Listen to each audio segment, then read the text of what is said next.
Podcasts on UNC-TV.org are made possible through the financial contributions of viewers like you, who invite you to join them in supporting UNC-TV. This industrial park is where Paul Philippon lives the dream. He used to make a living primarily by thinking. He was a philosopher, but he thought that his future was in beer brewing, and he knew that if he brewed, he would call his business Duck Rabbit Brewery. I used to make my living teaching university philosophy.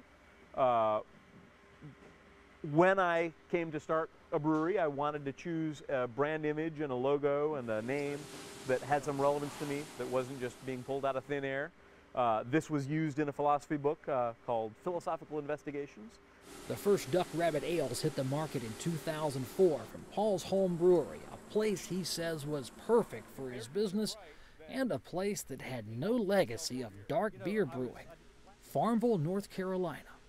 But you wind up in Farmville, North Carolina, making dark beer. Yeah. I'm from eastern North Carolina. We don't drink a lot of dark beer around here. False. Really? You didn't used to. You do now. I mean, making dark beer in the Southeast, in the rural Southeast, it's swimming against the tide a little bit, kind of trying to carve out a niche that's a little different, and that suits my personality. I mean, that's something I've always tried to do something a little different, from what everybody else is doing. Duck Rabbit is a three-man operation that produces nearly a dozen varieties of ales. There are no tours, no in-brewery bar to hang around. Duck Rabbit's about getting the beer made and getting it to market. A happy brewer makes for good beer. I've seen fancy breweries and I've seen bare bones get down to business breweries. This thing looks like it's like you come in, you go right to work making ale. Oh, absolutely. We start the day at 7 in the morning. We leave anywhere from 5 at night to 8 or 9 at night. We might stop working and sit down for 10, 15 minutes to eat lunch, but other than that, we're perpetually moving throughout the day. I think it's a beer made out of passion. It's not made for the sake of finding the lowest common denominator. It's not made, there's a lot of different reasons someone might choose what particular beer they're going to make. But if you make it because you love this kind of beer, because you're making the best possible beer that you can, I think that goes a long way on the road towards being a quality brewer. How big is pride to what you do for a living? Oh, hugely. Really? It's the idea that we don't put out beer we aren't happy to put our names on. We taste every batch in every stage of the process. And if for whatever reason, when it gets time to bottle it and we aren't happy with it, we just aren't going to put it out. I'm committed to never making a beer that I don't love. If it goes out under the Duck Rabbit name, that's a beer that I positively enjoy and would love to drink.